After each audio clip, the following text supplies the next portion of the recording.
ஓம் நம சிவாய. ஓம் நம சிவாய.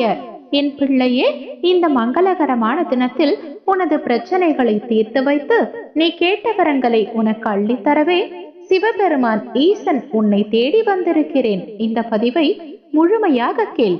என் பிள்ளையே, உனக்கான தேனான செய்தியை தான் உன் அப்பா நான் கொண்டு வந்துள்ளேன்.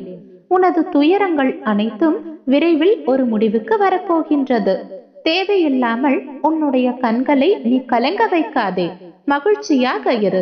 நான் இருக்கும் பொழுது எதற்காகவும் நீ கலங்கி நிற்காதே. என்னை மீறி உனக்கு எதுவும் நடக்கப் போவதில்லை. உன்னை நான் தேர்ந்தெடுத்து நான் வசிக்கும் இடத்திற்கு வரவழைத்தேன். எப்படிப்பட்ட சூழ்நிலையிலும் நீ கலங்காமல் இரு. என் வாக்கு என்றுமே பொய்யாகாது. எந்த சூழ்நிலையிலும் உன்னை நான் கைவிட மாட்டேன். நம்பிக்கையோடு இரு. உனக்கு என்ன வேண்டும், வேண்டியதை நீ எடுத்து செல்.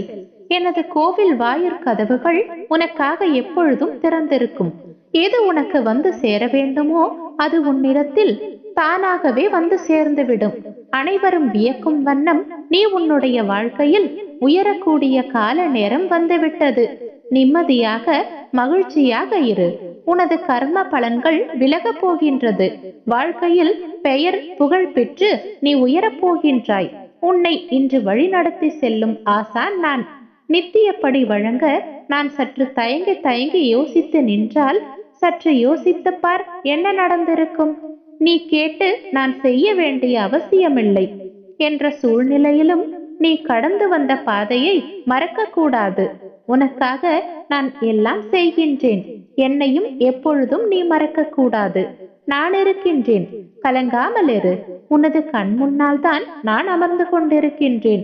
உன்னுடைய செயல்களில் மாற்றத்தை கண்டு என்னை முழுமையாக ஏற்றுக்கொண்டு என்னை காண நீ துடிப்பாய். அப்பொழுதுதான் நான் உன் கண் முன்னே தோன்றும் பொழுது உன்னால் பேச முடியாமல் கண்களில் ஆனந்த கண்ணீர் வழிய வாயடைத்து போவாய். இனி உனக்கு அனைத்தும் நல்லதாகவே நடக்கப் போகின்றது. நான் இருக்கிறேன். நல்லதே நினை, நல்லதே நடக்கும். ஓம் நம சிவாய. ஓம் நம சிவாய.